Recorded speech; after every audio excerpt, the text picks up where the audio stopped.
everybody, welcome back. This is Tammy. Alright, I've got one more fall junk journal to share for today. I may have another one later on today. We'll see how productive I can be.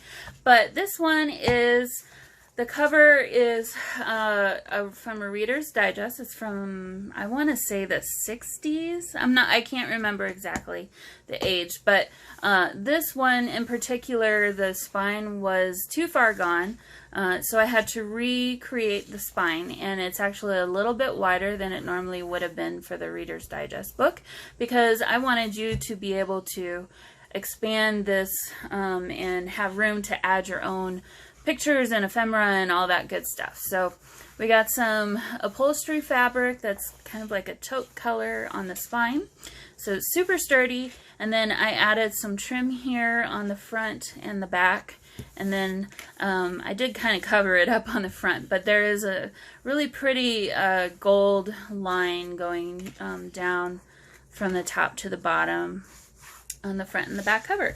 Okay, so, and then this is a really pretty kind of like creamy background color with like, I would say, evergreen green color.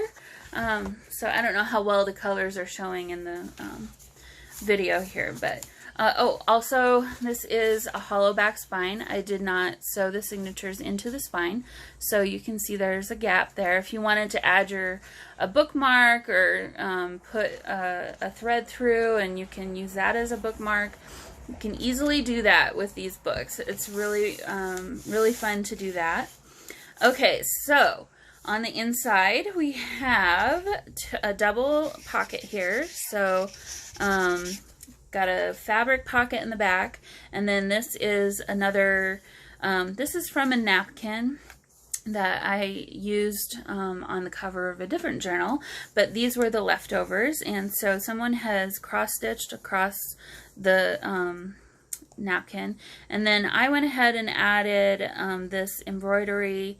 Well, I machine stitched the vines there, and then I added the French knots as some decoration. And then this was just part of the napkin. And then just to give it a little bit more sturdiness, I did back it onto some dictionary page. So this is actually a pocket here, and then there is another pocket there. Alright, so throughout this journal there's going to be a lot of, and like all the other journals I've had lately, but if you haven't watched any of the other videos and this is your first one, I'll explain it again. So lots of coffee dyed papers. This one is actually a copyright free. There's a lot of copyright free images throughout that I was able to find. Some of them are coffee dyed like this one, and then some of them are left untouched. I do print with a laser printer, so if you wanted to use this as an art journal, you could use wet media and it won't disturb the ink on this or anything. So yeah, like coffee dyed paper, some book pages, and this one happens to be from a book about Edith Holden and her life, and then some scrapbooking papers. And then here we have a paper that I used some Distress Oxide stains and Tim Holtz Distress Stain and other inks to kind of do like a eco print. I pulled together some leaves from my backyard and just other botanical things. This is a gorgeous, I love that. I love this page, scrapbook paper. And so there's going to be some of those nature prints throughout as well, or eco-dyed papers. Another one of the images that I printed out. It's kind of a watercolor, so it's not going to be super perfect looking, but that's the way it was painted. So it's really gorgeous. I love this one. And some vintage wallpaper, and then I've backed those with some coffee dyed paper so that you can use the backside to write on as well. So yeah, lots of fun papers going throughout this. Here's the other side of that really gorgeous eco dyed paper. Look at that. That's from, I have a Japanese maple in my backyard. So I just love the really light, feathery. Honestly, I didn't expect that to turn out at all. I thought, well, let's try it. Let's see what happens. And it came out really gorgeous. So did some collaging here and there to cover up some text so that you had more room to write for yourself. So yeah, we got quite a few signatures in this one. 1, 2, 3, 4, 5, 6 signatures in this journal. So there's quite a lot of writing space in here. Here is a little pocket that I made from some book page that I backed onto some dictionary page and sewed that on, and then it is glued down to the paper there. Really pretty. Oh, here, these turned out so cool. This was a big old mistake on my part. But you know what? They turned out so cool. I accidentally managed to dump the entire bottle of green stain all over. So these became very dark green, or a really pretty color of green actually. And yeah, I love how they turned out. So here we have another book page. This was from a book I have about learning how to dry flowers and leaves and things. Some antique music paper. Here's another one of those that I printed out. Really gorgeous colors. So I think these are really good. These are obviously, these papers right here are very fall oriented, but if you didn't want to use this as a fall themed book, I think they would work really well as just a general you know, art journal for documenting your garden, or a garden journal, nature journal. It doesn't necessarily have to be fall themed. Not every page is going to be very super fall.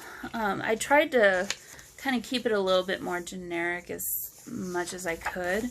Obviously this one's a little more fall than some of them, but anyway, I'll move a little bit more quickly. This is from a book of just like sayings, and this is meant to be written on as the book is actually meant to be a journal for women, but I just loved the quality of the paper. It's, shoot, I forgot what the paper was called the last time too, and I cannot remember right now. I will remember as soon as I turn off the video. I guarantee that. But anyway, so lots of just fun textures and colors throughout. So another Edith Holden paper page. We have a scrapbook page here. So just really pretty, really nature-y. Reminds me of an English countryside, maybe, painting.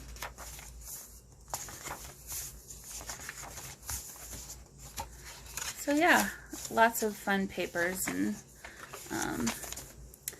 really ready to be filled up with lots of fun treasures and memories that you have. Really gorgeous. It's another one that I printed out, and then this one has been coffee stained.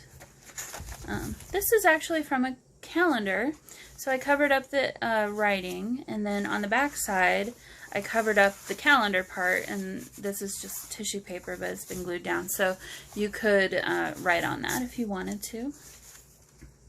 This is from a book on how to draw and paint.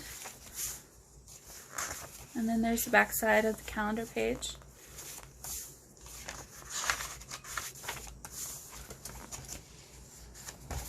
Really pretty.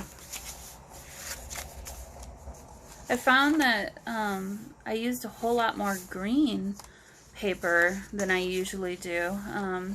I realized that as I was putting these together, how much green there was and how much I don't normally use the color of green.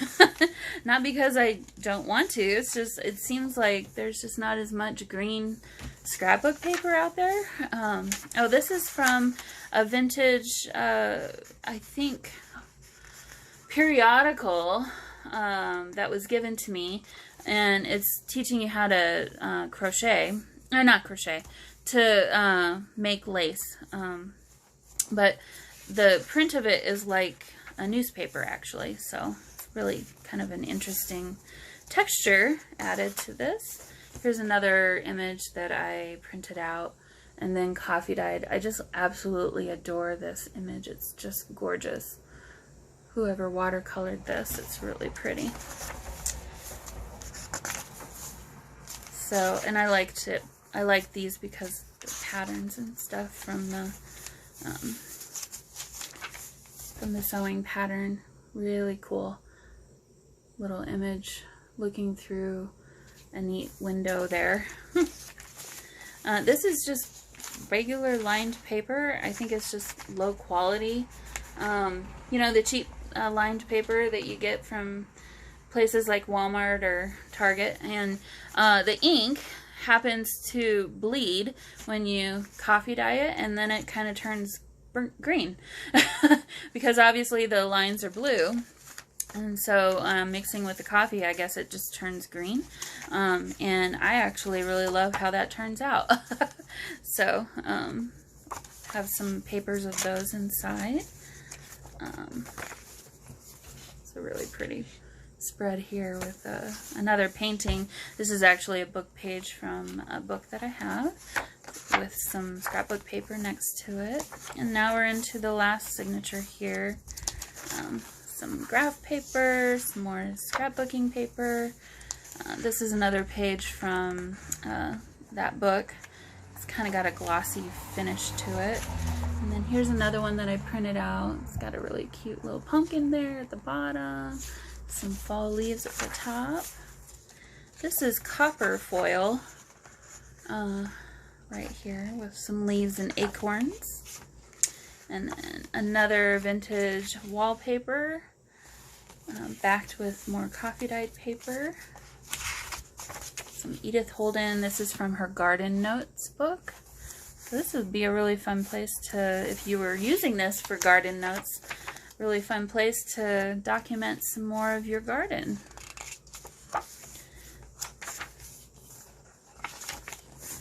So hopefully get through the rest of this. Really pretty. And then of course at the back we have a very similar double pocket with the fabric and then the napkin. And I did the machine sewing there and then added the French knots too.